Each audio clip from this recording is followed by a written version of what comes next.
속초의 공포, 냉혈한 여성 도살자, 어두운 부엌에서 13명의 불행한 남자를 살해하다. 조용하고 작은 도시 속초를 상상해 보십시오. 매일 아침 활기 넘치는 시장, 좁은 골목에서 노는 아이들, 따뜻한 미소로 서로 인사하는 사람들, 일상이 소박하게 흘러가는 곳입니다. 하지만 그 평화로운 모습 뒤에 누구라도 피를 얼어붙게 할 어두운 비밀이 숨겨져 있다는 것을 누가 상상이나 했을까요? 한 어두운 부엌에서 냉혈한 여인이 도살자로 변했습니다. 그녀는 자비 없이 자신의 마지막 발걸음이 그곳에서 끝날 것이라고는 전혀 예상치 못한 13명의 불행한 남자들을 덫에 빠뜨리고 목숨을 앗아갔습니다. 한 번도 두 번도 아닌 여러 번 똑같은 패턴과 끔찍한 침착함으로 말입니다. 이 공포는 속초 시민들뿐만 아니라 마침내 이 잔혹한 연쇄 범죄를 파헤친 경찰 당국까지 충격에 빠뜨렸습니다. 어떻게 한 여인이 괴물로 변할 수 있었을까요? 무엇이 그녀를 부엌을 처형장으로 바꾸도록 몰아갔을까요? 오늘 우리는 그 끔찍한 장막을 걷어낼 것입니다. 여러분이 들을 이야기는 단순한 범죄 이야기가 아니라 너무 오랫동안 무시된 상처와 증오, 그리고 침묵의 어두운 거울이기 때문입니다. 준비하십시오. 2022년 11월 강원도 속초, 늦가을 비가 거의 매일 오후마다 내리며 전통시장의 녹슨 함석 지붕 위로 떨어졌다. 길은 미끄러웠고 젖은 흙냄새는 작은 정육점들에서 풍겨오는 비릿한 피냄새와 뒤섞였다.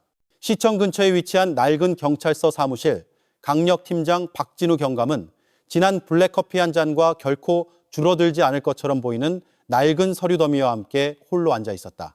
그날 그의 사무실 문이 조심스럽게 두드려졌다. 비틀거리는 걸음으로 한 노인이 들어왔다. 얼굴은 주름으로 가득했고 몸은 말랐으며 손은 미세하게 떨리고 있었다. 그는 바로 김영철 씨. 한때 군인이었으나 지금은 속초 외곽의 작은 마을에서 조용히 살고 있는 노인이었다. 하지만 그 평온함은 오래전에 사라졌다. 그의 눈은 충혈되어 있었고 숨은 거칠었으며 자신을 소개할 때의 목소리는 갈라져 있었다. 팀장님, 제 아들 김민준을 신고하러 왔습니다. 사라진 지 벌써 4일이나 됐습니다. 그는 밖에서 들려오는 빗소리에 거의 묻힐 뻔한 쉬어버린 목소리로 말했다. 박 경감은 고개를 끄덕이며 노인을 진정시키려 했다. 실종 신고는 그의 사무실에서 새로운 일이 아니었다. 매달 갑자기 사라지는 일용직 노동자나 타지에서 온 사람들이 몇 명씩은 있었다. 대부분은 몇 주 후에 돌아왔고 일부는 흔적도 없이 사라졌다. 하지만 김영철 씨의 눈빛에는 박 경감을 잠시 멈추게 하는 무언가가 있었다. 그것은 단순히 아들을 잃은 아버지의 혼란스러움이 아니었다.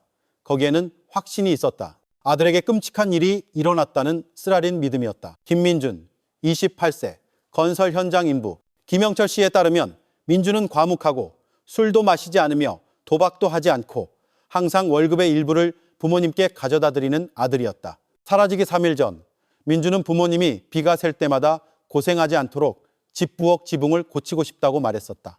그 애는 말없이 떠날 아이가 아닙니다. 김영철 씨는 늙은 뺨 위로 눈물이 떨어지기 전에 말했다. 절대로요. 그 눈물은 천마디 말보다 더 가치가 있었다. 경찰로서의 경력 동안 그는 미룰 수 있는 신고와 즉시 처리해야 하는 신고를 구별하는 법을 배웠다. 그리고 이번에는 그의 마음이 단순한 실종 사건보다 훨씬 더 큰 무언가가 있다고 말하고 있었다. 창밖으로 속초의 하늘은 더욱 어두워졌다. 비는 폭우로 변했다. 마치 그 작은 방을 감싸고 있는 불길한 예감을 강조하려는 듯 박 경감은 수첩을 펴고 김민준이라는 이름을 적은 뒤 그 아래에 굵은 선을 그었다. 이것은 훗날 그의 인생을 영원히 따라다닐 사건, 속초 연쇄 실종 사건으로 알려지게 될 수사의 시작이었다. 김영철 씨는 조용히 앉아 있었다. 젊은 시절 군인으로 살았던 흔적이 남은 거친 두 손은 떨림을 참으려는 듯 서로를 꽉 쥐고 있었다. 그는 희망 가득한 눈으로 박경감을 바라보았다. 제 아들을 찾아주십시오, 팀장님. 그 애는 나쁜 아이가 아닙니다. 그저 이래서 부모를 행복하게 해주고 싶었을 뿐입니다. 박경감은 그를 마주보며 그 소박한 요청 뒤에 숨겨진 무거운 짐을 느꼈다. 그는 일단 발을 내디디면 돌아갈 길이 없다는 것을 알았다. 하지만 그는 또한 한 아버지의 간청을 무시한다면 그는 더 이상 법 집행관이 아니라 의미 없는 서류에만 바쁜 공무원일 뿐이라는 것도 알았다. 마음속으로 박경감은 약속했다. 무슨 일이 있어도 살았든 죽었든 민준을 찾겠다고. 하지만 그가 아직 알지 못했던 것은 그 평범한 젊은이의 실종이 속초의 땅속 깊이 묻혀있던 어두운 비밀의 표면에 불과했다는 사실이었다. 그 비밀이 드러났을 때 모든 사람들은 의문을 품게 될 것이다. 어떻게 연약해야 할 두 여인이 냉혈한 집행자가 될 수 있었을까? 그리고 그날 밤 박경감이 표지에 김민준이라는 이름이 적힌 보고서 파일을 닫았을 때 그는 자신이 결코 잊지 못할 악몽으로 들어가는 문을 막 열었다는 것을 깨닫지 못했다. 다음 날 아침 속초경찰서는 낡은 파일 더미와 눅눅한 종이 냄새, 그리고 삐걱거리는 낡은 선풍기에서 나오는 답답한 공기로 가득 차 무거운 분위기를 더했다. 박진우 경감은 방 중앙에 서서 심각한 얼굴로 팀원들을 바라보았다. 오늘부터 김민준 실종 사건을 최우선으로 처리한다. 그는 단호하게 말했다. 지난 5년간의 모든 실종 사건 기록을 다시 열어봐. 패턴을 찾고 공통점을 찾아 하나도 놓치지 마. 몇몇 팀원들은 놀란 듯했다. 오래된 기록을 파헤치는 것은 쉬운 일이 아니었다. 서류들은 철제 캐비닛에 보관되어 있었고 일부는 찢어져 있었으며 잉크는 발에 있었다. 하지만 그들은 팀장의 명령이 협상의 대상이 아니라는 것을 알았다. 그날 그들의 작은 사무실은 창고처럼 변했다. 낡은 파일들이 책상, 바닥, 심지어 의자에까지 흩어져 있었다. 젊은 형사들은 등을 구부리고 앉았다. 깜빡이는 형광등 아래에서 바랜 글자들을 읽느라 그들의 눈은 충혈되었다. 때때로 그들은 긴 한숨을 내쉬었다. 기록이 종종 불완전했기 때문에 좌절감이 들었다. 팀장님, 많은 보고서가 피해자의 마지막 주소조차 불분명합니다. 한 팀원이 불평했다. 박 경감은 그저 고개를 끄덕이고는 함께 앉아 파일을 하나 열었다. 그의 손은 숙련된 듯 각 기록을 훑었다. 희미했지만 밤낼 밤, 그는 팀과 함께 밤을 새웠다. 쓴 커피와 담배가 충실한 친구가 되어주었다. 그리고 서서히 무언가가 나타나기 시작했다. 이름의 이름이, 사건의 사건이 더해져 큰 화이트보드를 채워갔다. 2019년 가평에서 온 화물차 기사 실종, 2020년 춘천에서 온 건설 인부 실종, 2021년 의정부에서 온 방문 판매원 실종, 모두 젊거나 중년 남성이었고 속초에 가까운 가족이 없는 타지 사람들이었다. 처음에는 무작위로 보였지만 박 경감이 시간 순서대로 정리하자 희미한 선이 그들을 연결했다. 그는 보드에 빨간 선을 그었다. 거의 모두 속초 중앙시장 근처에서 사라졌어. 방은 순간 조용해졌다. 모든 눈이 그 보드를 향했다. 소름이 돋았다.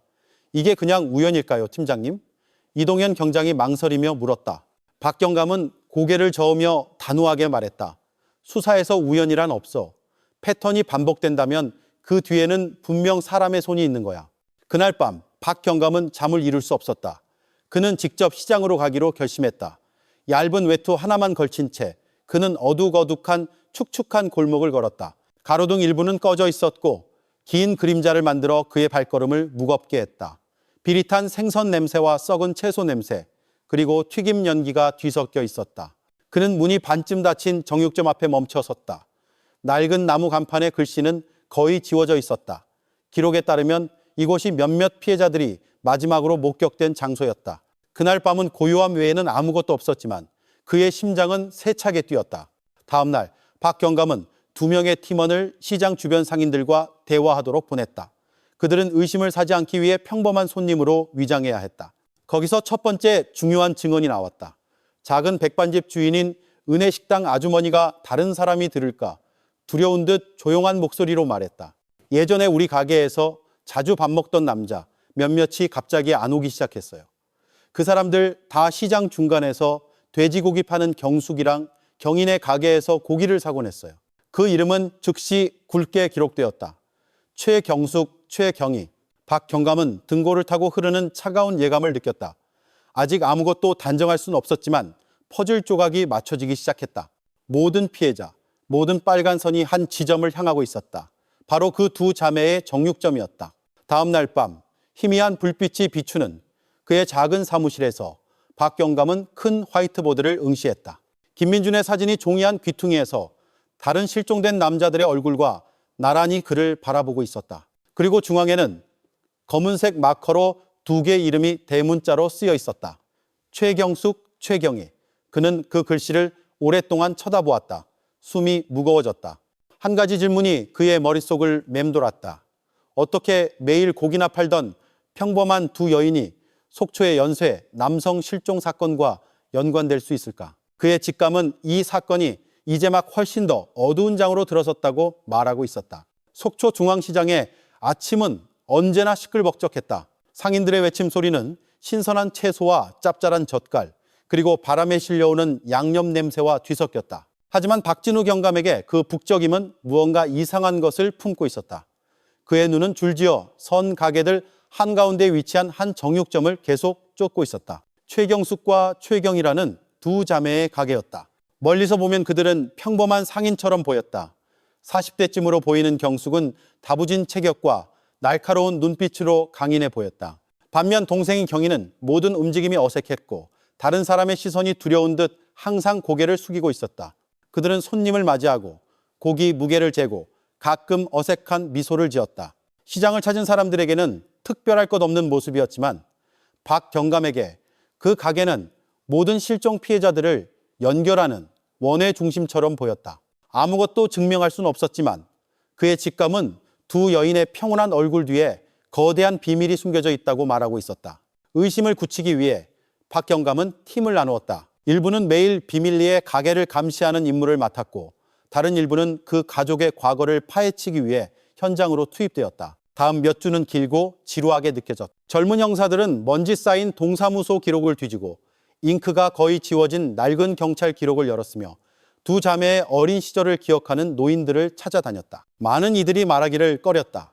어떤 이는 굳은 얼굴로 고개만 저었고 어떤 이는 한참 고개를 숙이고 있다가 짧게 대답했다. 주민들의 침묵은 말보다 더 많은 것을 이야기하는 듯했다. 마침내 최노인이라는 한 동네 어르신이 입을 열었다.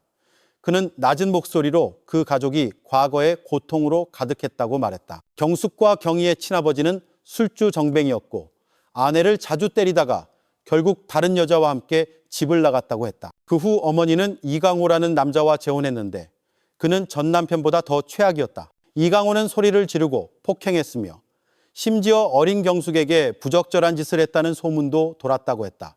우리 모두 그 집에서 거의 매일 밤 들려오는 울음소리를 들었지. 최 노인은 침울한 얼굴로 말했다. 하지만 우린 무서워서 그냥 조용히 있었어. 그 이야기는 박 경감을 오랫동안 침묵하게 만들었다. 그의 심장이 더 빨리 뛰었다. 이웃의 침묵은 그 가족의 고통을 더한 두 번째 상처였다. 학대 소문이 퍼진 지 얼마 지나지 않아 이강호는 집 뒤편 뒷산에서 시신으로 발견되었다. 당시 동네 파출소에서는 작업 중 사고사로 결론 내렸다. 하지만 박 경감이 들으면 들을수록 그 죽음이 우연이 아니라는 것이 분명해졌다. 그 사건 이후 경숙은 극적으로 변했다. 과묵한 소녀에서 그녀는 강하고 복수심에 가득 찬 인물로 변해 가족의 모든 결정을 도맡기 시작했다. 아버지가 남긴 정육점을 관리한 것도 그녀였고 동생의 인생 모든 발걸음을 결정한 것도 그녀였다. 반대로 경희는 더욱 깊은 두려움 속에 빠져들었다. 그녀는 다른 사람의 눈을 쳐다보지 못했고 반박 없이 언니의 명령만 따랐다. 이웃들은 그들의 관계를 주인과 그림자 같다고 묘사했다. 경숙이 지배하고 경희는 그저 따를 뿐이었다. 박 경감은 수첩에 중요한 메모를 적었다. 최경숙은 지배적인 인물이며 주범일 가능성이 높다. 최경희는 무력한 수동적 동반자일 뿐. 하지만 그것만으로는 부족했다. 그들은 혐의를 뒷받침할 살아있는 증인이 필요했다. 기회는 팀이 1년 전 속초에서 일했던 건설 인부 박상철이라는 남자를 찾아냈을 때 찾아왔다. 박상철은 경숙과 경희의 가게에서 자주 고기를 샀다고 증언했다. 어느 날 경숙이 그를 집 저녁 식사에 초대했다. 하지만 그날 밤 그는 고향의 가족으로부터 급한 소식을 듣고 약속을 취소하고 곧바로 가평으로 돌아갔다. 며칠 후 그 가게에 자주 들르던 그의 친구가 갑자기 흔적도 없이 사라졌다. 그 증언은 박 경감의 등골을 오싹하게 만들었다. 지금까지 직감에 불과했던 패턴이 이제 더욱 명확해졌다. 그 정육점은 단순한 거래의 장소가 아니라 피해자들을 치명적인 위험으로 이끄는 입구였다. 그날 밤 박 경감은 모든 팀원들을 회의실로 불렀다. 책상은 메모와 사진으로 가득했다. 큰 화이트보드는 하나하나의 피해자를 같은 가게로 연결하는 빨간 선을 보여주고 있었다. 다른 쪽에는 간략한 정보가 적혀 있었다. 어린 시절의 트라우마, 의붓아버지의 죽음, 최경숙의 성격 변화, 최경희에 대한 지배, 박상철의 증언. 무거운 목소리로 박 경감은 모든 정황 증거가 한 가지 결론을 가리키고 있다고 요약했다. 최경숙이 속초의 타지 남성 실종 사건의 중심일 가능성이 매우 높다. 방은 조용했고 모두 각자의 생각에 잠겨 있었다. 두려움도 있었지만 진실을 밝히려는 결의도 있었다. 박 경감은 그들에게 아직 실질적인 증거가 없다는 것을 알았다. 모든 것은 여전히 패턴, 직감, 그리고 희미한 증언뿐이었다. 최경숙 같은 인물을 무너뜨리려면 단순한 추측 이상의 것이 필요했다. 빨간 선으로 가득한 화이트보드를 응시하며 박 경감은 단호한 어조로 말했다.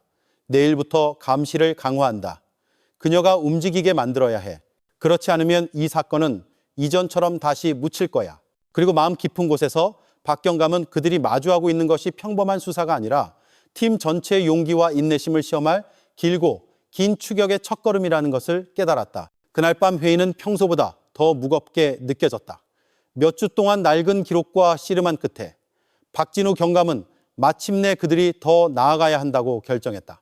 증거는 하늘에서 떨어지지 않을 것이다. 범인을 미끼로 꿰어내야 했다. 그는 팀원들의 지친 얼굴을 바라보며 말했다. 천천히, 하지만 단호하게 그들이 움직이게 만들어야 해. 다른 선택은 없어. 잠시 방은 조용했다. 마침내 박 경감은 대담한 계획을 밝혔다. 위장 잠입. 그는 2명을 지목했다. 친절하고 사람들 속에 잘 섞이는 것으로 알려진 이동현 경장은 복권 판매원으로 위장할 것이었다. 그는 매일 시장 골목을 돌아다니며 복권을 팔면서 경숙과 경희의 가게를 관찰할 것이었다. 복권 판매원을 의심할 사람은 아무도 없겠지만 그의 모든 시선과 움직임은 보고될 수 있었다. 더 위험한 역할은 한지훈 경위에게 떨어졌다.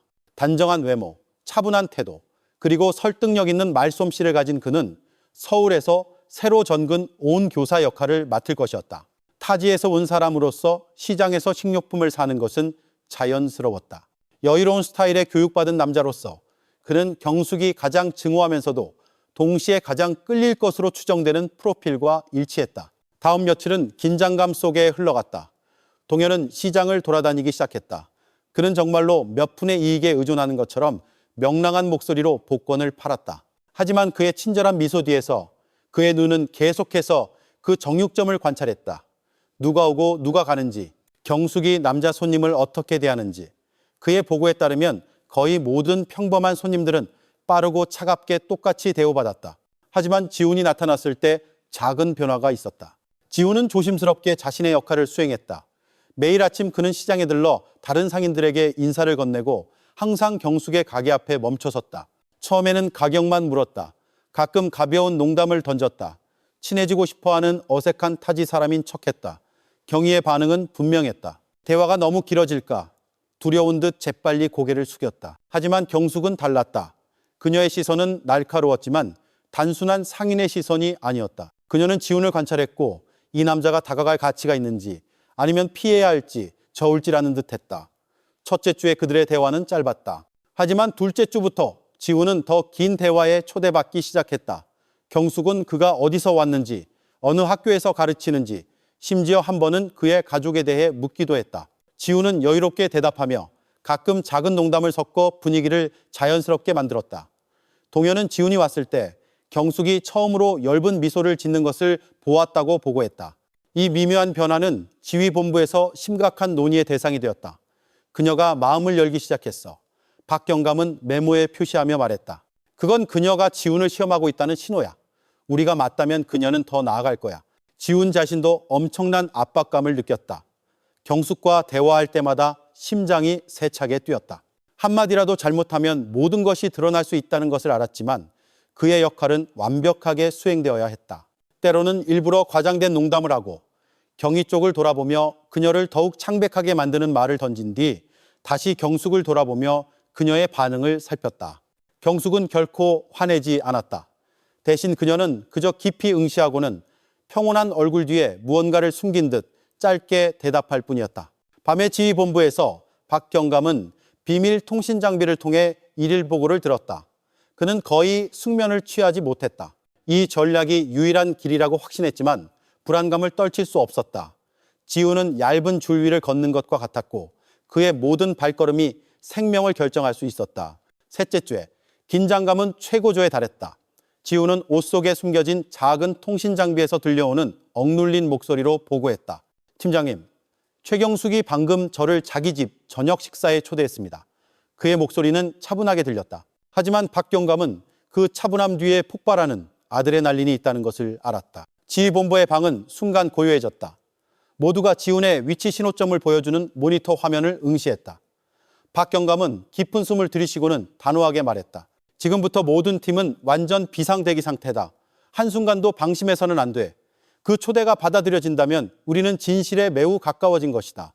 환호도 박수도 없었다. 오직 위험한 게임이 이제 막 시작되었다는 자각만 있었다. 그날 밤 속초는 짙은 구름에 휩싸였다. 이슬비가 얇게 내려 길을 미끄럽게 하고 가로등 불빛에 반짝이게 했다. 한지훈은 도시 외곽의 한 소박한 집을 향해 단호하게 걸어갔다. 그 집은 언덕 기슭에 붙어 있었고 뒤에는 낡은 텃밭이 있었다. 판자로 된 벽, 녹슨 함석 지붕. 하지만 그 소박함 뒤에서 지훈은 등골이 서늘해지는 한기를 느낄 수 있었다. 그는 새로운 손님의 예의를 지키기 위해 과일 바구니를 하나 들고 있었다. 문이 열리고 그곳에 최경숙이 서 있었다. 그녀는 어두운 색의 블라우스를 입고 머리는 단정하게 묶었다. 그녀의 눈은 지훈을 날카롭게 바라보았지만 입술은 엷은 미소를 띠고 있었다. 들어오세요, 선생님. 그녀가 말했다. 목소리는 평탄했지만 그 부드러운 톤이 지훈을 더욱 경계하게 만들었다. 작은 거실에는 이미 식탁이 차려져 있었다. 따끈한 밥, 된장찌개, 그리고 코를 찌르는 향의 고기볶음. 경희는 부엌을 들락날락하며 얼굴은 창백했고 추가 접시를 놓을 때 손이 떨렸다. 가끔 그녀는 혼란스러운 눈빛으로 지훈을 쳐다보고는 서둘러 고개를 숙였다. 지훈은 앉아서 숨을 안정시키려 애썼다. 그의 주머니 속에서는 소형 도청기가 작동하며 모든 소리를 멀지 않은 곳에 있는 경찰의 작은 본부로 전송하고 있었다. 모니터 불빛만 비추는 어두운 방에서 박경감과 그의 팀은 모든 숟가락 소리와 지훈의 숨소리 하나하나를 듣고 있었다. 대화는 의례적인 말들로 흘러갔다. 경숙은 그의 직업, 속초에 사는 소감, 그리고 결혼 여부를 물었다. 지훈은 여유롭게 대답하며 상황을 자연스럽게 만들기 위해 약간의 농담을 덧붙였다. 하지만 그는 모든 질문이 단순한 안부가 아니라 시험이라는 것을 알았다. 경숙은 그의 대답을 저울질했다. 그녀의 눈은 틈을 찾으려는 듯 가끔 그의 얼굴을 훑었다. 경희는 몇 번이나 분위기를 어색하게 만들 뻔했다. 물을 따를 때 그녀의 손에 들린 컵이 떨려 내용물이 식탁에 떨어졌다. 경숙이 날카롭게 쳐다보자 동생은 서둘러 부엌으로 물러났다. 한마디 말도 없이 지훈은 마음속에 기록했다. 완전한 통제권은 언니 손에 있다. 동생은 그저 두려움의 그림자일 뿐이다. 식사가 거의 끝났을 때 경숙이 일어나 투명한 음료가 담긴 잔을 가져왔다. 직접 담근 약주예요. 건강에 좋답니다. 그녀는 지훈 앞에 잔을 놓으며 말했다. 방은 이전보다 더 차갑게 느껴졌다. 지훈은 이것이 가장 위험한 순간이라는 것을 알았다. 그는 미소 짓는 척하며 잔을 들어 올렸다가 빠른 동작으로 바닥에 떨어뜨렸다. 유리 깨지는 소리가 정적을 깼다. 몇 초간 긴장된 침묵이 흘렀다. 경희는 깜짝 놀랐다. 그녀의 손에 있던 접시가 바닥에 떨어져 요란한 소리를 냈다. 그녀는 겁에 질린 얼굴로 언니를 쳐다보았다. 언니, 제발 그만해. 이제 그만해. 제발. 그녀의 목소리는 갈라졌다. 하지만 경숙은 그저 뻣뻣하게 서 있었다. 그녀의 눈은 차갑게 불타올랐다. 조용히 해. 평소대로 하는 거야. 그녀가 대답했다. 그 목소리는 본부의 박경감과 팀원들의 귀에 선명하게 들렸다. 그것이 그들이 기다리던 신호였다. 박경감은 재빨리 신호를 보내며 통신 버튼을 눌렀다. 모든 팀, 지금 진입해. 집 안에서. 지훈은 의자에 쓰러진 척했다. 그는 정말로 기절한 것처럼 숨을 규칙적으로 쉬었다. 경숙은 몸을 숙여 식탁 밑에서 무언가를 꺼냈다. 처음부터 준비되어 있던 커다란 부엌칼이었다. 하지만 그녀의 발걸음은 현관문에서 들려오는 큰 소리에 의해 멈춰졌다. 경찰이다. 움직이지 마. 외침이 비오는 밤에 울려 퍼졌다. 나무 문이 부서졌다. 특수 기동 대원들이 들이닥쳤다.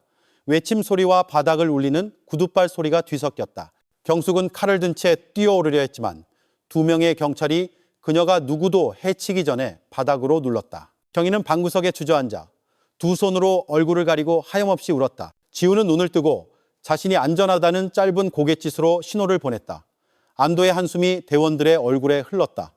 그들은 제 시간에 진입하는 데 성공했다. 본부에서 박경감은 통신 장비를 통해 보고를 들었다. 목표 확보, 한경위 안전함, 시간을 낭비하지 않았다. 다음 단계로 진행해 집 전체를 수색해. 여기서 증거를 찾아내야만 해. 집 밖에서는 비가 여전히 세차게 내리고 있었다. 손전등 불빛이 마당의 어둠을 꿰뚫었다. 박경감은 그들이 발견하게 될 것이 방금 작은 식당에서 일어난 일보다 훨씬 더 끔찍할 수도 있다는 것을 알았다. 비는 여전히 세차게 내리고 있었고 수사팀은 그 소박한 집을 샅샅이 뒤지기 시작했다. 앞마당에는 조명등이 설치되었다. 그 하얀 빛은 어둠을 꿰뚫었다. 경숙은 이미 수갑이 채워진 채 나무 의자에 앉아 있었다. 그녀의 얼굴은 이 모든 것이 아무 의미 없다는 듯 평온했다. 경희는 방구석에 웅크리고 있었다. 눈은 퉁퉁 부었고 몸은 겁에 질린 인형처럼 뻣뻣했다. 박진우 경감은 잠시 후 도착했다. 그의 외투는 젖었고 부츠는 진흙투성이었지만 그의 눈빛은 여전히 날카로웠다. 모든 방을 검사해 놓치는 곳이 없도록 그가 짧게 말했다.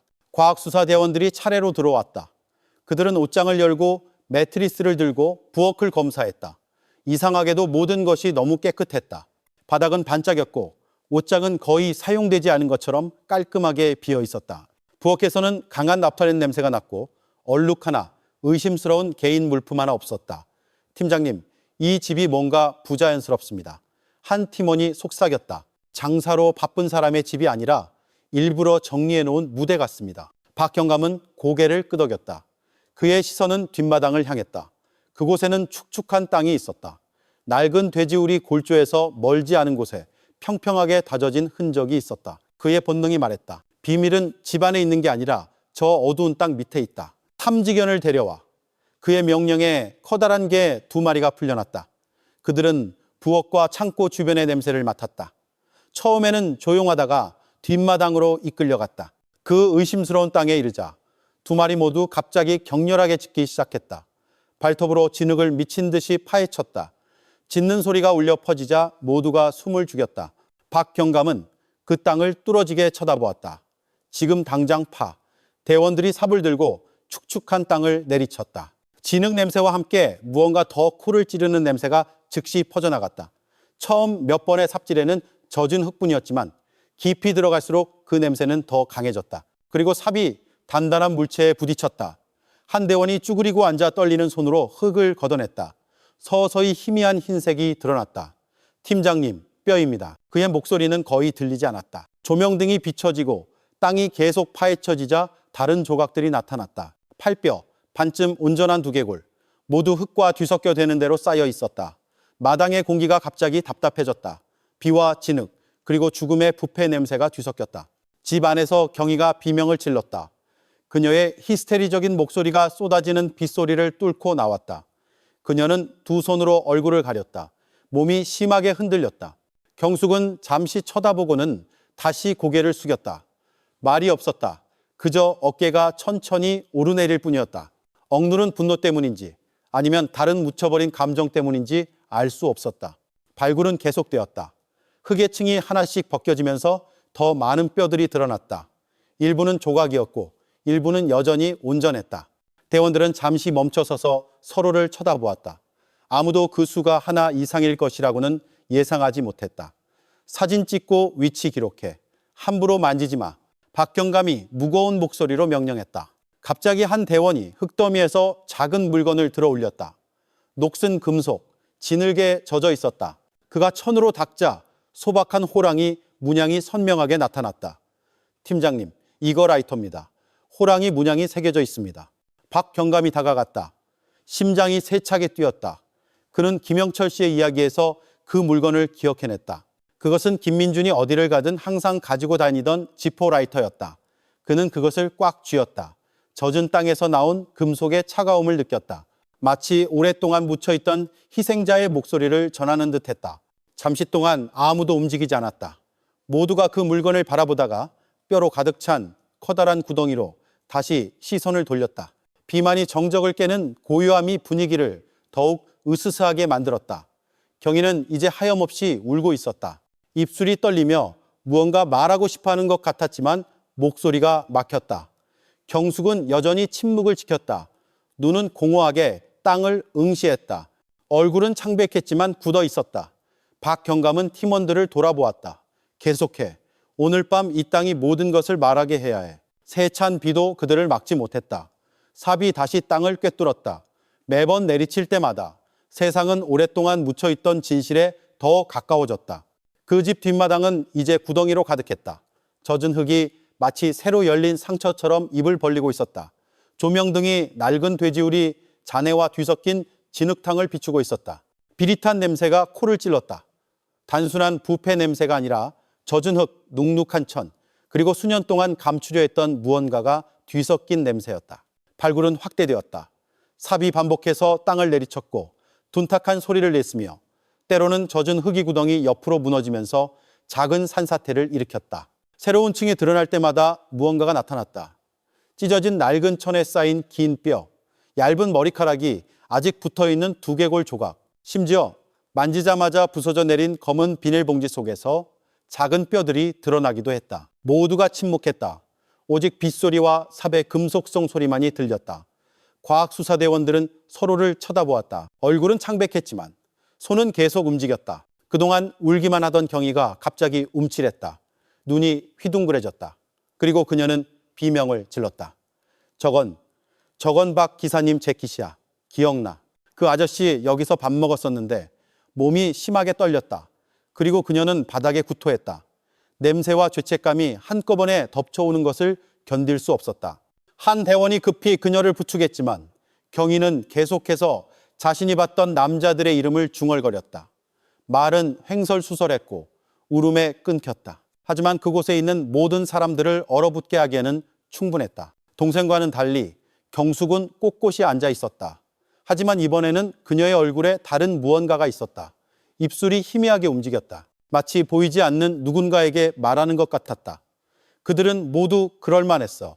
그들은 모두 똑같아. 그녀가 속삭였다. 그녀의 목소리는 빗소리에 거의 묻힐 뻔했다. 근처에 서 있던 젊은 경찰관은 소름이 돋았다. 팀장님, 혼잣말을 합니다. 그가 나지막이 말했다.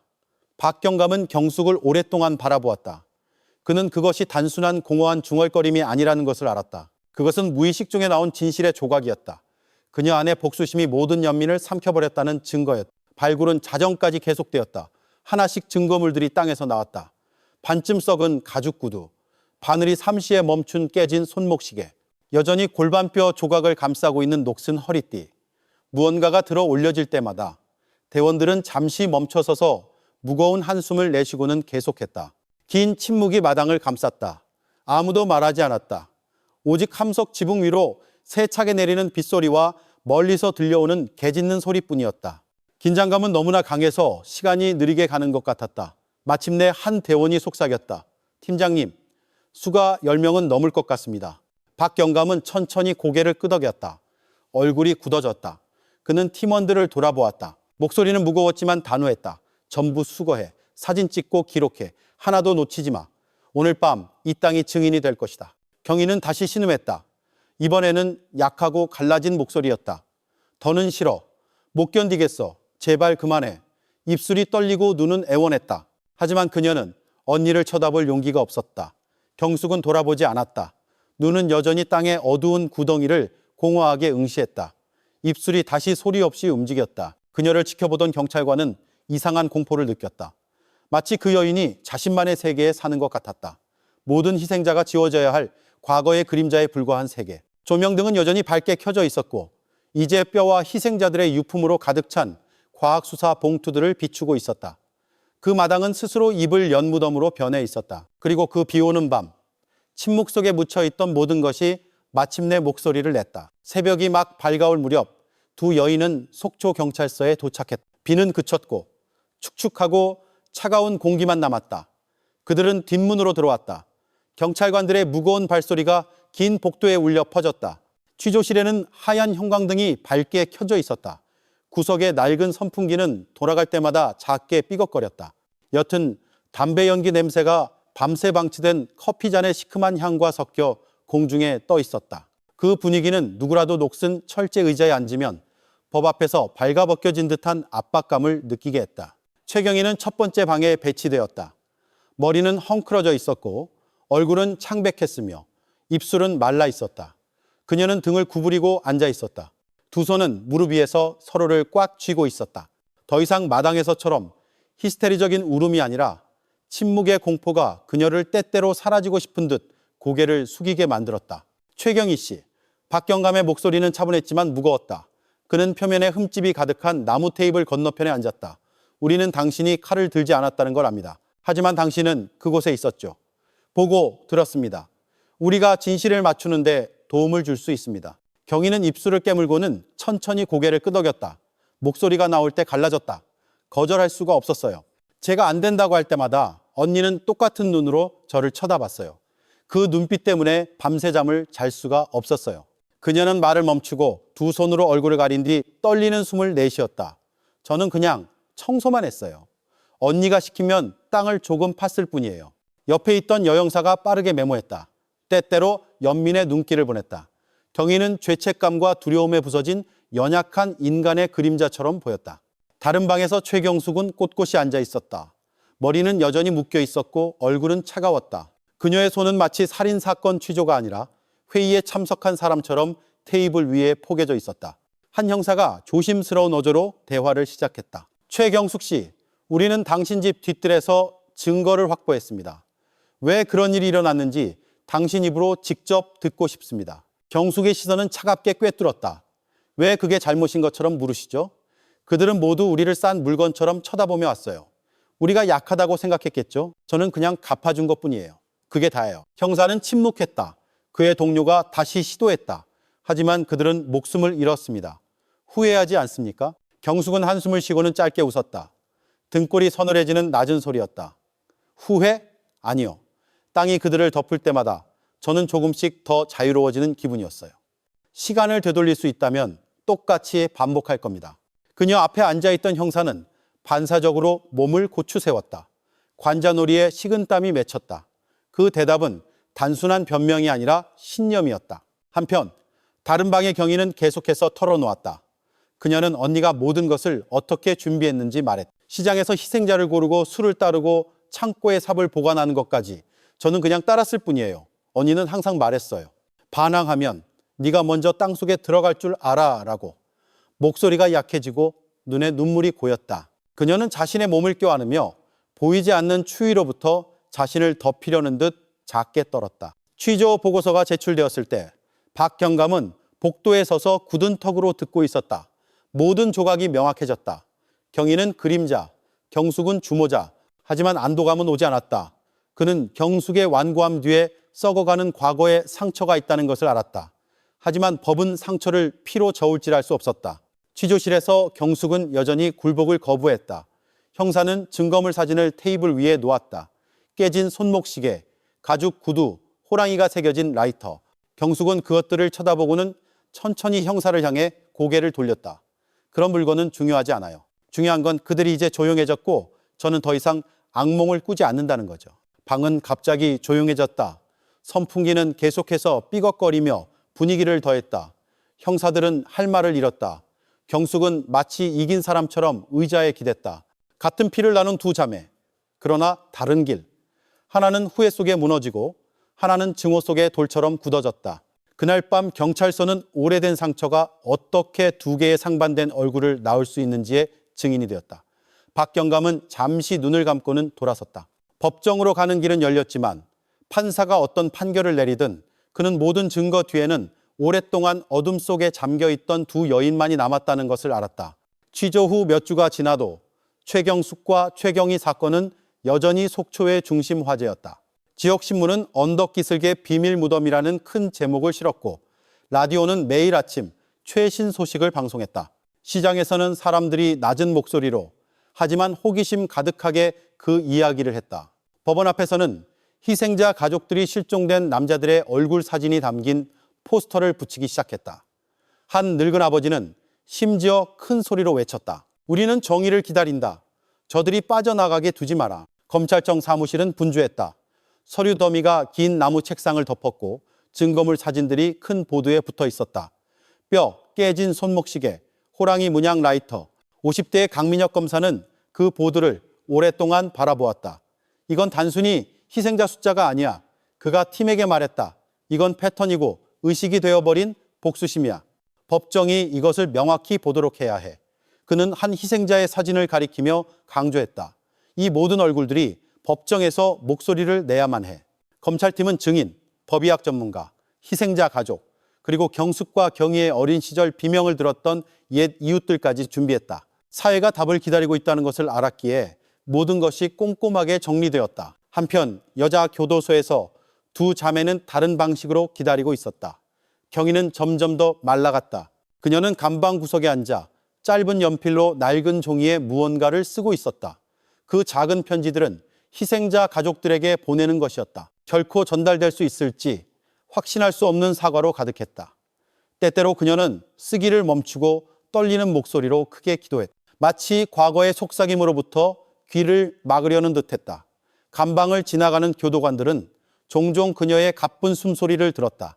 하느님, 저를 용서하소서. 저를 용서하소서. 동생과는 달리 경숙은 그 침착함 속에서 여전히 무서웠다.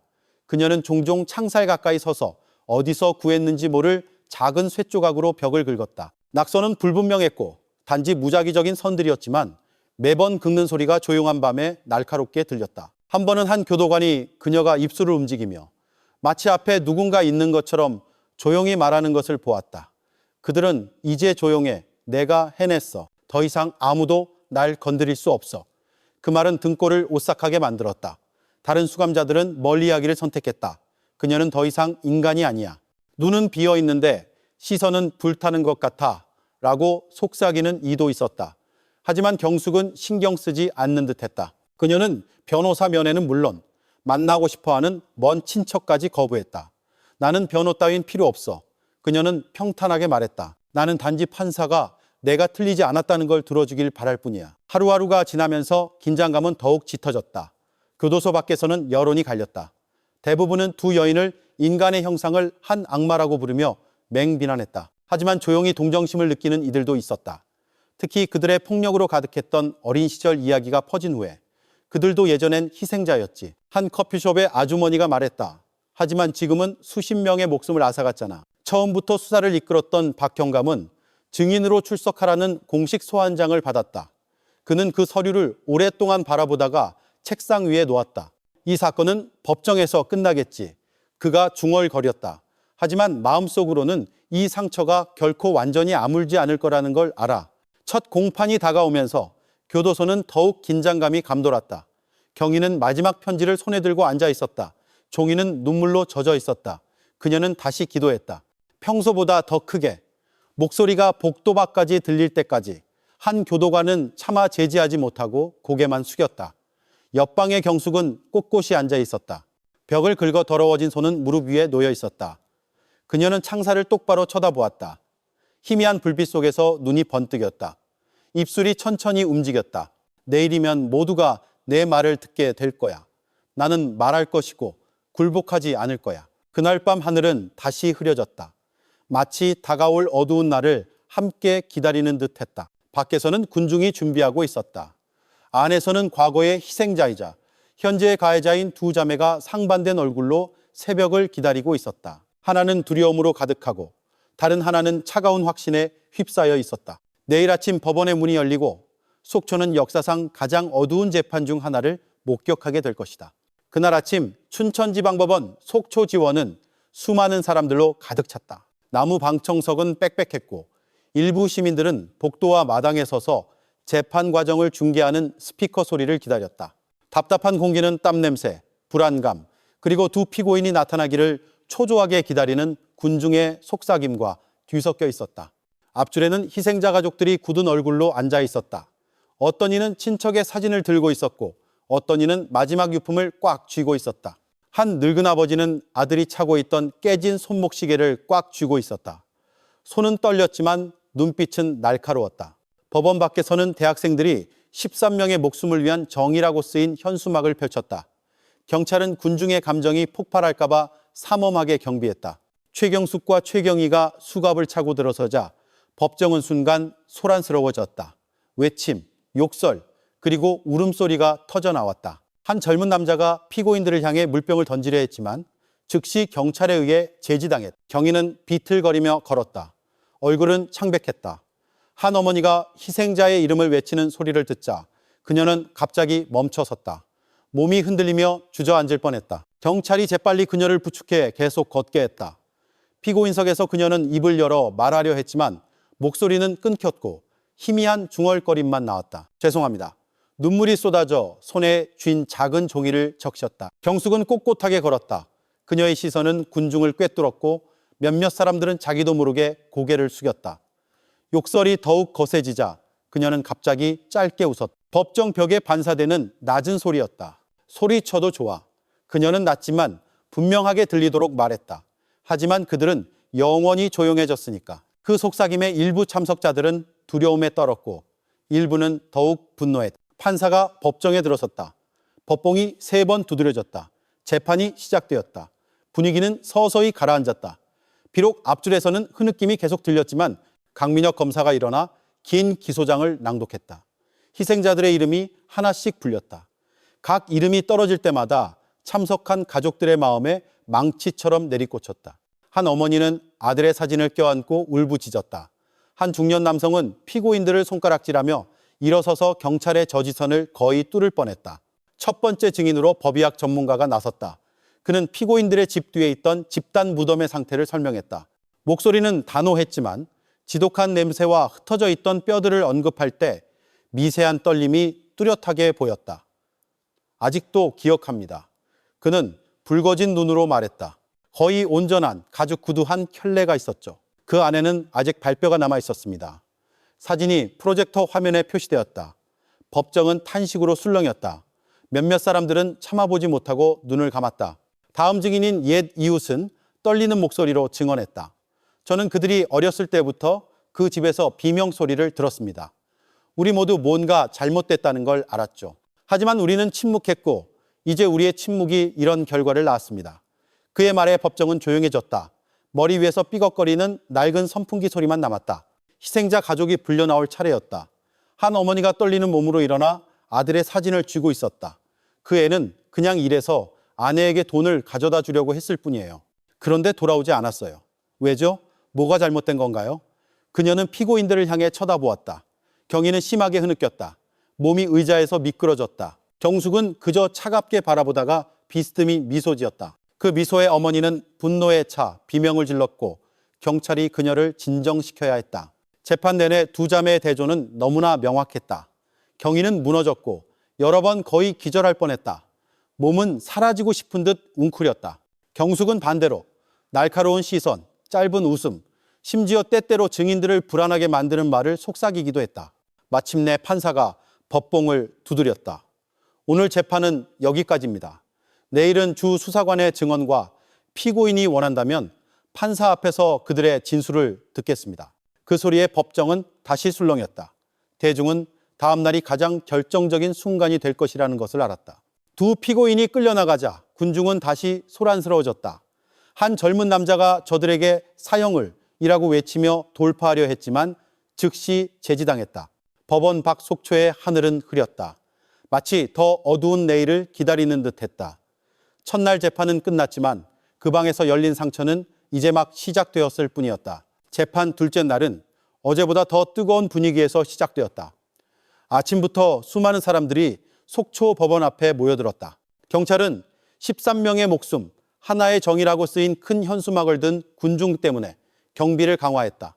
몇몇 사람들은 가장 무거운 형벌을 요구하며 소리쳤다. 법정 안은 방청석이 꽉 차고 공기가 답답했다. 희생자 가족들의 흐느낌이 들렸다. 재판이 시작되기도 전에 한 어머니는 무릎 위에 작은 촛불을 켰다. 어제 보았던 늙은 아버지는 여전히 아들의 깨진 손목 시계를 쥐고 있었다. 판사가 들어와 법봉을 3번 두드렸다. 재판을 속개합니다. 강민혁 검사가 주 증인인 박진우 경감을 불렀다. 그는 단호한 얼굴로 앞으로 나아가 증인석에 서서 진실을 말할 것을 맹세했다. 박 경감은 처음부터 이야기했다. 첫 실종 신고, 미스터리한 패턴, 그리고 피고인들의 집과의 연관성을 발견한 수사 과정. 그의 목소리는 차분했지만 눈은 때때로 감정을 억누르며 번뜩였다. 아직도 기억합니다. 그는 희생자 가족들을 바라보며 말했다. 제 사무실에 찾아와 아들을 찾아달라고 애원하던 한 늙은 아버지의 얼굴을요. 그 얼굴이 저를 계속 괴롭혔습니다. 그의 목소리가 떨리자 법정 안에 많은 사람들이 함께 고개를 숙였다. 그는 경찰관 한 명의 목숨을 거의 앗아갈 뻔했던 위장 잠입 작전에 대해 계속 이야기했다. 우리는 그날 밤 그를 거의 잃을 뻔했습니다. 하지만 우리가 그 위험을 감수했던 이유는 그러지 않으면 희생자가 계속 늘어날 것이라는 걸 알았기 때문입니다. 법정은 조용했다. 펜으로 기록하는 소리와 간간히 들리는 흐느낌만이 들렸다. 박경감이 피고인들의 집 뒤뜰이 비밀을 품고 있었다고 언급했을 때 몇몇 희생자 가족들은 차마 상상하지 못하고 눈을 감았다. 그의 증언이 끝난 후 판사는 첫 번째 피고인 최경희를 불렀다. 그녀는 경찰관의 부축을 받으며 증인석으로 갔다. 얼굴은 창백했고 다리는 떨렸다. 손에는 눈물로 젖어 낡아 빠진 작은 편지 한 장이 들려 있었다. 그녀는 숨을 고르려 애쓰다가 말했다. 제가 어젯밤에 이걸 썼습니다. 목소리가 갈라졌다. 그녀는 모든 희생자 가족들을 향해 그 편지를 들어 올렸다. 이 말들이 충분하지 않다는 걸 알지만 사과하고 싶습니다. 제가 그분들 몸 위에 흙을 덮는 것을 도왔습니다. 그것이 제 죄입니다. 후회합니다. 매일 밤 꿈에서 그분들의 얼굴을 봅니다. 목소리가 끊겼다. 그녀는 계속하려 했지만 몸이 휘청거리며 쓰러질 뻔했다. 경찰관이 그녀를 부축하는 동안 그녀는 큰 소리로 울며 말했다. 저는 언니가 무서웠어요. 하지만 그게 저를 면책시켜주지는 않아요. 제가 잘못했어요. 용서를 빕니다. 몇몇 희생자 가족들이 울었다. 한 여성은 더 이상 듣지 못하고 얼굴을 가린 채 법정 밖으로 나갔다. 하지만 한 남자는 자리에서 일어나 분노에 차 소리쳤다. 내 눈물이 그들을 살려내지 못해. 경찰이 즉시 그를 진정시키는 동안 판사는 법봉을 세게 두드렸다. 피고인석에 있던 최경숙이 갑자기 손으로 책상을 내리쳤다. 목소리가 우렁찼다. 닥쳐, 경희, 여기서 천사인 척 하지 마. 그녀는 길게 웃었다. 법정을 떨게 하는 차가운 소리였다. 너도 같이 팠잖아. 너도 같이 끌었어. 너도 나만큼 더러워. 피해자인 척 하지 마. 소란이 터졌다. 일부는 분노에 차 비명을 질렀고 일부는 두 자매 사이의 증오에 충격을 받았다. 판사는 재판을 다시 조용히 시키려 여러 번 법봉을 두드리며 소리쳤다. 경숙은 번뜩이는 눈으로 동생을 쳐다보았다. 얼굴은 분노와 조롱으로 가득했다. 경희는 증인석 의자에 주저앉았다. 두 손으로 얼굴을 가리고 몸이 심하게 흔들렸다. 검사는 그날의 재판을 단호한 진술로 마쳤다. 오늘의 증언은 모든 살인의 주모자가 최경숙임을 명확히 보여줍니다. 하지만 판결은 법정이 내릴 것입니다. 판사는 마침내 재판을 연기했다. 내일은 피고인 최경숙에게 판사 앞에서 충분히 말할 기회를 주겠습니다. 법봉이 두드려졌다. 법정을 나설 때 분위기는 더욱 혼란스러워졌다. 한 젊은 남자가 저들에게 사형을 이라고 외치며 돌파하려 했다. 경찰이 재빨리 그를 막았다. 감방으로 가는 길에 경희는 기절했다. 그녀의 낡은 편지가 바닥에 떨어졌다. 경숙은 꼿꼿한 걸음으로 걸으며 꿰뚫는 듯한 시선으로 동생을 돌아보았다. 입술이 천천히 움직였다. 마치 경희에게만 들리도록 무언가를 속삭이는 듯했다. 내일이면 누가 진짜 강한지 모두 알게 될 거야. 둘째 날은 끝났다. 모두가 내일 경숙이 말할 때 그 법정은 이전보다 더 어두워질 것이라는 것을 깨달았다. 재판 셋째 날이 밝았다. 그날 아침 속초 법원으로 가는 길은 이전보다 더 큰 군중으로 가득 찼다. 경찰은 주 접근로를 폐쇄하고 철조망과 겹겹의 바리케이드를 설치했다. 공중에는 사형을 요구하는 현수막이 펄럭였고 외침과 기도가 뒤섞였다. 일부는 길에 앉아 법정 안에서 신이 정의를 내려주시길 간절히 기도했다. 공기는 점점 더 뜨거워졌다. 모든 좌석이 꽉 찼고 복도는 서 있는 사람들로 붐볐다. 기자들은 뒤쪽에 줄지어 섰다. 카메라는 가장 긴장되는 순간 경숙의 진술을 기다리며 켜져 있었다. 판사가 들어와 법봉을 두드렸다. 재판을 속개합니다. 오늘은 피고인 최경숙에게 진술 기회를 주겠습니다. 경숙은 천천히 일어섰다. 손에 찬 수갑이 찰칵거렸다. 그녀는 증인석으로 걸어갔다. 편지도 메모도 없었다.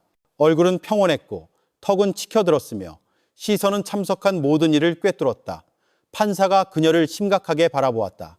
피고인은 진술할 준비가 되었습니까? 경숙은 열게 미소 지었다. 준비됐습니다, 재판장님. 그리고 저는 있는 그대로 말할 겁니다. 가식 없이요. 그녀는 희생자 가족들을 향해 고개를 돌려 한 명 한 명 쳐다보았다. 제가 울고 후회하길 바라시나요? 아니요. 그런 일은 없을 겁니다. 그 땅에 묻힌 모든 남자는 제가 눈을 뜨고 선택했습니다. 저는 그들이 누군지 알았어요. 식당에서 큰 소리로 웃고 여자를 경멸하며 쳐다보고 함부로 만지는 모습을 봤습니다. 그들은 제 인생을 망친 그 남자를 떠올리게 했어요. 그리고 그걸 볼 때마다 저는 그들이 영원히 조용해질 자격이 있다고 생각했습니다. 소란이 즉시 터져 나왔다. 방청석의 한 남자가 내 아들은 쓰레기가 아니야. 성실한 노동자였다고 라고 외치며 의자를 바닥에 던졌다. 경찰이 재빨리 그를 제지했다. 한 어머니는 바닥에 무릎 꿇고 엎드려 히스테리적으로 울었다. 경숙은 동요하지 않았다. 그녀는 심지어 짧게 웃었다. 성실한 노동자라고 부르시겠죠, 아마도. 하지만 제 눈에는 그저 짐승일 뿐이었습니다. 저는 후회하지 않아요. 심지어 땅이 그들의 몸을 덮을 때마다 안도감을 느꼈습니다. 그녀의 말은 칼처럼 찔러왔다. 뒤쪽에 있던 몇몇 사람들은 더 이상 듣지 못하고 귀를 막았다. 한 기자는 손이 떨려 카메라를 떨어뜨렸다. 판사가 법봉을 세게 두드렸다. 조용, 피고인, 말을 조심하시오. 하지만 경숙은 그를 향해 고개를 돌렸다. 시선은 도전적이었다. 재판장님께서 저를 두렵게 할 수 있다고 생각하십니까? 저는 어릴 때부터 지옥에서 살았습니다. 사형은 그저 출구 티켓일 뿐이에요. 그게 저를 벌하는 거라고 생각하십니까? 아니요. 그건 저를 해방시키는 겁니다. 법정은 사형, 사형을 외치는 군중의 함성으로 흔들렸다. 경찰은 희생자 가족들 앞에 인간 방패를 만들어 그들이 돌진하는 것을 막았다. 피고인석에서 경위는 낡은 편지를 꽉 껴안았다. 얼굴은 눈물로 가득했다. 그녀는 무릎 꿇고 희미하게 애원했다. 그만해 언니. 제발 그만해. 몸이 너무 심하게 떨려 거의 기절할 뻔하자 경찰이 급히 그녀를 부축했다. 경숙은 동생을 돌아보았다. 얼굴은 조롱으로 가득했다. 언제나처럼 약하군. 저들 앞에서 울면서 용서를 바라지. 하지만 나는 두려움 없이 여기 서 있어. 넌 그저 내 뒤에 숨은 그림자일 뿐이야. 경희의 울음은 절망적인 비명으로 변했다. 몇몇 방청객이 돌아보았다. 일부는 동정했고 일부는 분노했다. 두 자매의 대조는 더욱 명확해졌다. 하나는 죄책감에 무너지고 다른 하나는 증오로 돌처럼 굳어졌다. 강민혁 검사가 굳은 얼굴로 일어섰다. 재판장님, 이 진술은 피고인 최경숙이 후회하지 않을 뿐만 아니라 자신의 행동을 자랑스러워한다는 것을 증명합니다. 그녀는 위험합니다.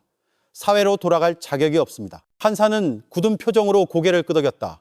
그는 법봉을 두드렸다. 피고인의 진술은 기록되었습니다. 재판은 내일 검사의 구형을 위해 휴정합니다. 하지만 법봉이 3번 두드려졌음에도 불구하고 법정은 여전히 소란스러웠다. 사형이라는 외침이 법정 벽을 흔들었다. 경찰은 군중을 진정시키느라 애를 먹었다. 몇몇 기자들은 소식을 전하기 위해 사무실에 전화하며 밖으로 달려나갔다. 경숙은 끌려나갔다. 하지만 문을 지나기 전에 그녀는 다시 한번 돌아보았다. 시선은 공허했고 입술이 천천히 움직여 오직 자신에게만 들리는 무언가를 속삭였다. 나는 결코 굴복하지 않았기에 이미 이겼다. 그날은 혼돈 속에서 끝났다. 속초는 최종 구형이 내려질 내일을 숨죽여 기다렸다. 넷째 날, 재판은 극도의 긴장감 속에서 시작되었다. 새벽부터 속초 법원 마당은 수천 명의 사람들로 가득 찼다. 경찰은 경비를 강화하고 정문 앞에 철조망을 설치하고 바리케이드를 추가했다. 멀리서 사형, 사형이라는 반복적인 외침이 들려왔다. 법정 안의 분위기도 만만치 않게 뜨거웠다. 방청석은 꽉 찼고 일부는 복도에 서 있었다. 희생자 가족들은 앞줄에 앉아 사진과 기도서를 껴안고 있었다. 그들의 얼굴에는 희망과 분노가 뒤섞여 있었다. 판사가 들어와 법봉을 두드렸다. 재판을 속개합니다. 오늘은 검사가 피고인들에 대한 구형을 하겠습니다. 강민혁 검사가 두꺼운 파일을 들고 일어섰다. 그의 손이 약간 떨렸다. 첫 장을 펼치면서 그는 희생자들의 이름을 하나씩 부르기 시작했다. 각 이름이 떨어질 때마다 희생자 가족들은 큰 소리로 울었다. 한 어머니는 히잡으로 얼굴을 가렸고 한 중년 남성은 손에 쥔 묵주를 쥐어짰다. 강 검사는 잠시 말을 멈추고 조용한 법정을 바라보았다. 존경하는 재판장님, 이 범죄는 단순한 살인이 아닙니다. 이것은 반복적이고 계획적이며 잔인하고 한치의 후회도 없는 학살입니다. 그의 목소리가 잠시 갈라졌다가 다시 우렁차게 울렸다. 피고인 최경숙에 대해 검찰은 사형을 구형합니다. 법정은 즉시 폭발했다. 몇몇 사람들은 일어서서 박수를 쳤다. 일부는 안도하며 울었다. 하지만 어떤 이들은 즉시 형을 집행하라고 더 크게 소리쳤다. 한 젊은 남자가 오래 기다리게 하지 마 라고 외치며 종이를 바닥에 던졌다. 경찰이 재빨리 움직여 진정시켰다. 강 검사는 무거운 목소리로 계속했다. 두 번째 피고인 최경희에 대해 그녀가 범행에 가담하고 시신을 유기하며 흔적을 감춘 것은 사실입니다. 하지만 증거와 증언에 따르면 그녀는 언니의 압박 아래 있었습니다. 그녀는 깊은 뉘우침을 보였습니다. 따라서 검찰은 피고인 최경희에게 무기징역을 구형합니다. 대중의 반응은 갈렸다. 어떤 이들은 공정하다고 생각하며 고개를 끄덕였다. 하지만 어떤 이들은 분노에 차자리에서 일어나 소리쳤다. 한 중년 여성이 현실을 받아들이지 못하고 큰 소리로 울며 법정 밖으로 나갔다. 반면 한 남자는 떨리는 목소리로 크게 기도했다. 오 하느님, 당신의 정의를 내려주소서. 판사는 평정을 명하며 여러 번 법봉을 두드렸다. 분위기가 조금 가라앉은 후 그는 피고인들에게 구형에 대해 답변할 기회를 주었다. 최경희는 약한 몸으로 일어섰다. 눈은 퉁퉁 부었고 손은 항상 가지고 다니던 낡은 편지를 꽉 쥐고 있었다. 그녀는 그 편지에 입을 맞추고 가슴에 댄 뒤 떨리는 목소리로 말했다. 저는 어떤 처벌이든 받아들이겠습니다. 제 죄가 크다는 것을 압니다. 하지만 남은 제 인생을 그분들의 영혼을 위해 기도하는 데 사용하겠다고 약속합니다. 모든 희생자 가족분들께 한 분 한 분 사죄하는 편지를 쓰겠습니다. 저는 용서받을 자격이 없지만 적어도 시도하고 싶습니다. 다시 흐느낌이 들렸다. 몇몇 사람들은 고개를 숙였고 일부는 여전히 분노했지만 감동한 듯 보였다. 그 다음은 최경숙 차례였다. 그녀는 단호한 걸음으로 일어섰다. 얼굴은 차가웠고 엷은 미소가 새겨져 있었다. 사형이요? 그녀의 목소리는 우렁찼다. 좋습니다. 하지만 그게 당신들이 이겼다고 생각하지 마세요. 그건 저에게는 단지 출구 티켓일 뿐입니다. 저는 어릴 때부터 지옥에서 살았어요. 그녀는 판사를 향해 고개를 돌렸다. 그리고 재판장님, 당신은 아무리 세게 법봉을 두드려도 제가 되는 기분을 절대 모르실 겁니다. 당신은 그저 높은 자리에 앉아 규칙을 읽을 뿐이죠. 그게 정의입니까? 그리고 그녀는 검사를 쳐다보았다. 그리고 강 검사님, 당신은 저를 괴물이라고 불렀죠. 하지만 당신도 이웃이 아이가 맞고 학대당하는 것을 방치했을 때 침묵했던 인간입니다. 이 괴물을 누가 만들었는지 잊으셨나요? 법정은 소란스러워졌다. 몇몇은 분노에 차소리쳤다. 일부는 창백한 얼굴로 법정을 떠났다. 한 남자가 거의 공격하려 앞으로 나섰지만 경찰에 의해 제지당했다.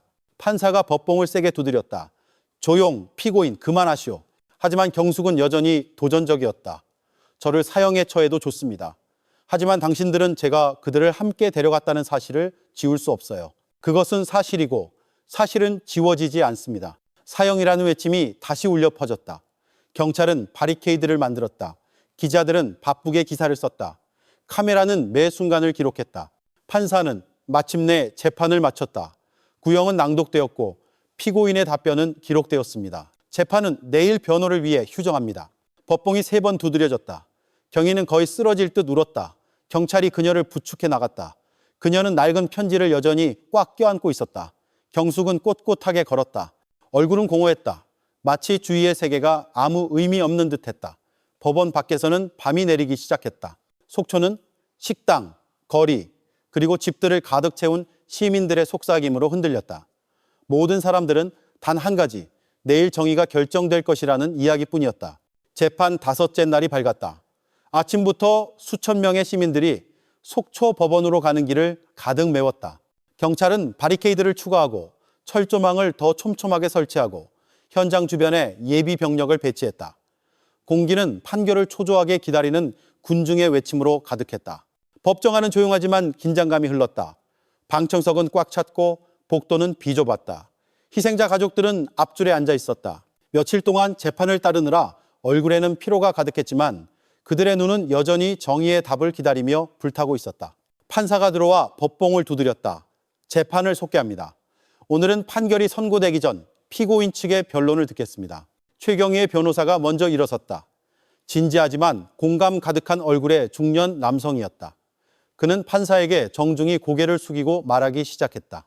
존경하는 재판장님, 검사님, 그리고 모든 희생자 가족 여러분, 어떤 말로도 이 상처를 지울 수 없습니다. 제 의뢰인 최경희는 분명히 죄가 있습니다. 그녀는 가담했습니다. 그녀는 희생자를 묻는 것을 도왔습니다. 하지만 부디 더 깊이 봐주시길 간청합니다. 그녀는 주모자가 아닙니다. 그녀는 어릴 때부터 두려움 속에서 살아온 동생이었습니다. 언니에게 복종하도록 강요받았습니다. 그녀는 결코 계획하지 않았고 결코 결정하지 않았습니다. 그녀는 그저 저항하는 데 실패한 약한 여성이었을 뿐입니다. 변호사는 잠시 말을 멈추고 낡은 편지를 손에 쥐고 고개 숙인 경희의 얼굴을 바라보았다. 이 재판 내내 그녀는 울음을 멈추지 않았고 후회를 멈추지 않았습니다. 그녀는 희생자 가족들에게 한 분 한 분 편지를 써서 용서를 구하고 싶어 합니다. 무기징역은 이미 그녀에게 매우 무거운 형벌입니다. 하지만 그것은 또한 그녀가 기도로 후회로 죄를 갚을 수 있는 기회이기도 합니다. 방청석의 몇몇 사람들은 침묵했다. 일부는 그 말에 감동하여 고개를 숙였다. 하지만 다른 일부는 후회만으로는 충분하지 않다고 분노에 찬 속삭임을 계속했다. 판사는 고개를 끄덕이고는 경숙의 변호사에게 기회를 주었다. 그의 목소리는 분명했지만 무거웠다. 존경하는 재판장님, 제 의뢰인 최경숙은 끔찍한 행동을 저질렀습니다. 하지만 우리 또한 그녀가 폭력 속에서 고통 가득한 집에서 태어났다는 것을 기억해야 합니다. 방임하는 아버지, 잔인한 의붓아버지, 침묵하는 이웃, 이 모든 것이 그녀를 만들었습니다. 그녀는 가해자가 되기 전에 희생자였습니다. 저는 완전한 용서를 구하는 것이 아닙니다. 단지 그녀의 배경을 참작 사유로 봐주시길 간청합니다. 괴물조차도 그렇게 태어나는 것이 아니라 만들어지는 것입니다. 법정은 술렁였다. 일부는 분노에 차 고개를 저었다. 한 남자는 그녀를 변호하지 마, 살인을 자랑스러워했다고 라고 외쳤다. 경찰이 즉시 진정시켰다. 판사가 법봉을 세게 두드렸다. 경숙이 갑자기 일어나 차가운 시선으로 변호사를 쳐다보았다. 나를 위해 말하지 마. 그녀가 우렁차게 말했다. 동정 따윈 필요 없어. 사형시키고 싶다며. 좋아. 난 준비됐어. 분위기는 혼란스러워졌다. 변호사는 침묵했다. 얼굴이 창백해졌다. 판사는 질서를 되찾기 위해 여러 번 법봉을 두드렸다. 상황이 조금 진정된 후 판사가 말했다. 모든 변론을 들었습니다. 재판은 합의를 위해 잠시 휴정합니다. 판결은 오늘 선고될 것입니다. 법정은 들끓었다. 시간은 느리게 흘러가는 것 같았다. 희생자 가족들은 기도했고 일부는 울었다. 밖의 군중은 더욱 소란스러워졌다. 긴장된 일시간 후 판사들이 다시 법정에 들어섰다. 모두가 일어섰다. 판사가 법봉을 3번 두드렸다. 대한민국 국민의 이름으로 재판부는 판결한다. 법정은 숨을 죽였다. 피고인 최경숙은 13명에 대한 계획 살인죄가 유죄로 인정된다. 이에 재판부는 사형을 선고한다. 군중의 함성이 터져나왔다. 수많은 사람들이 울었고 일부는 안도하며 소리쳤다. 경찰은 소동이 일어나지 않도록 진정시키려 애썼다. 판사는 계속했다. 피고인 최경희는 범죄를 돕고 은폐한 죄가 유죄로 인정된다. 그러나 압박 아래 있었고 깊은 뉘우침을 보인 점을 참작하여 재판부는 무기징역을 선고한다. 법정은 다시 술렁였다. 일부는 받아들였지만 일부는 분노에 차 비명을 질렀다. 한 어머니가 무기징역은 충분하지 않아 라고 외쳤다. 하지만 다른 이들은 서로의 어깨를 두드리며 마침내 정의가 실현되었다는 안도감을 느꼈다. 경희는 흐느끼며 의자에 무릎 꿇고 주저앉았다. 그녀는 낡은 편지에 입을 맞추며 속삭였다. 감사합니다, 하느님. 이 죄를 갚을 시간을 주셔서. 경숙은 반대로 꼿꼿이 서 있었다. 그녀는 열게 미소 지으며 희생자 가족들을 향해 쳐다보았다. 이제 만족하십니까? 그녀가 낮게 말했다. 거의 속삭임이었지만 분명하게 들렸다. 판사가 마지막 법봉을 두드렸다. 재판을 마친다. 그날 속초는 흔들렸다. 판결은 내려졌다. 하지만 상처와 의문은 계속해서 남을 것이다. 정의는 정말로 실현된 것일까? 아니면 결코 아물지 않을 상처의 일부만을 덮은 것일까? 재판은 끝났고 판결은 내려졌다. 법원 밖의 군중은 외침이 멀리서 여전히 들렸지만 서서히 흩어졌다. 그날 밤 속초는 다시 어두워졌지만 공기는 여전히 두 이름, 최경숙과 최경희에 대한 이야기로 가득했다. 그의 소박한 사무실에서 박진우 경감은 홀로 앉아 있었다. 사건 서류가 담긴 두꺼운 파일은 이미 책상 구석에 놓여 있었지만 그의 생각은 아직 그 페이지들에서 벗어나지 못했다. 밖에는 이슬비가 내려 창문을 적셨고 고요함을 더했다. 박 경감은 담배 한 개비를 피우며 책상 램프를 멍하니 쳐다보았다. 그는 아들 실종을 처음 신고했던 김민준의 아버지 김영철 씨의 얼굴을 다시 떠올렸다. 그 기억은 여전히 선명했다. 떨리는 늙은 손, 희망 가득했던 갈라진 목소리, 그리고 보고서 책상 위에 떨어졌던 눈물, 모든 것은 거기서부터 시작되었다. 그리고 그는 다른 희생자들의 얼굴, 경찰 기록의 희미한 사진들, 그들의 삶에 대한 짧은 이야기들을 떠올렸다. 건설 노동자도 있었고 타지에서 온 사람도 있었고 작은 상인도 있었다. 그들은 모두 소박한 희망을 품고 속초에 왔지만 뼈만 남은 모습으로 돌아갔다. 그리고 그는 두 피고인의 모습도 잊을 수 없었다. 후회 속에 무너진 경위, 증오의 찬 눈으로 꼿꼿이 서 있던 경숙, 같은 집에서 자란 두 자매는 고통에 직면했을 때 다른 길을 선택했다. 박경감은 긴 한숨을 내쉬었다. 정의는 실현되었지. 그가 나지막이 중얼거렸다. 하지만 그의 마음은 물었다. 경숙에게 내려진 사형, 경희에게 내려진 무기징역. 그것이 사랑하는 이를 잃은 수십 가족의 상처를 덮기에 충분한가? 그것이 일어난 고통을 갚기에 충분한가? 그는 답이 아니오라는 것을 알았다. 어떤 판결도 이미 떠난 사람들을 되돌릴 수 없었다. 어떤 처벌도 어릴 때부터 경숙과 경희를 형성한 트라우마를 지울 수 없었다. 담배는 반쯤 타버렸고 연기가 방을 가득 채웠다. 박경감은 창밖에 졌고 한적한 거리를 내다보았다. 마음속으로 그는 영원히 가지고 갈쓸하린 교훈을 느꼈다. 때로는 범죄가 악한 의도에서 태어나는 것이 아니다. 그가 생각했다. 때로는 방치된 상처에서, 무시된 비명에서, 우리 모두의 침묵에서 자라난다. 그는 재판에서 한 늙은 이웃의 증언을 떠올렸다. 아무도 도와주지 않았던 어린 아이의 비명, 다친 채로 방치된 문, 듣지 않기로 선택한 귀, 거기서부터 증오가 뿌리내렸고 서서히 많은 목숨을 태운 불길이 되었다. 박경감은 고개를 숙여 재가 가득한 재떨이에 담배를 껐다. 우리 모두에게 책임이 있어. 그가 속삭였다. 경찰뿐만 아니라 판사뿐만 아니라 사회 전체에 우리가 더 일찍 목소리를 냈더라면 아마 그 수십 명은 죽지 않았을지도 몰라. 밤은 깊어갔다. 밖에는 비가 여전히 내리고 있었다. 박경감은 사건 파일을 닫고 기록 보관함에 넣었다. 그는 법적으로 이 사건이 끝났다는 것을 알았지만 그의 마음속에는 이 상처가 계속 남아있을 것이다. 침묵 또한 범죄의 한 형태가 될 수 있다는 것을 상기시키면서 불을 끄기 전에 그는 책상 위에 작은 명패, 강력팀장 박진우를 다시 한번 쳐다보았다. 그는 자신에게 약속했다. 앞으로 작은 비명이나 신고를 들을 때마다 결코 다시는 그것을 가볍게 여기지 않겠다고. 작은 비명에서부터 비극이 시작될 수 있다는 것을 알기 때문이었다. 사건은 끝났지만 교훈은 오래 살아남을 것이다.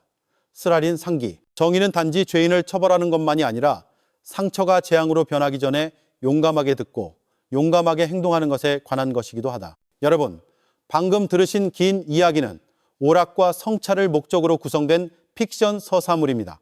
이 이야기에 언급된 모든 이름, 장소, 사건은 실제가 아니며 다양한 삶의 이야기, 조각에서 영감을 받아 상상으로 재구성한 결과물입니다.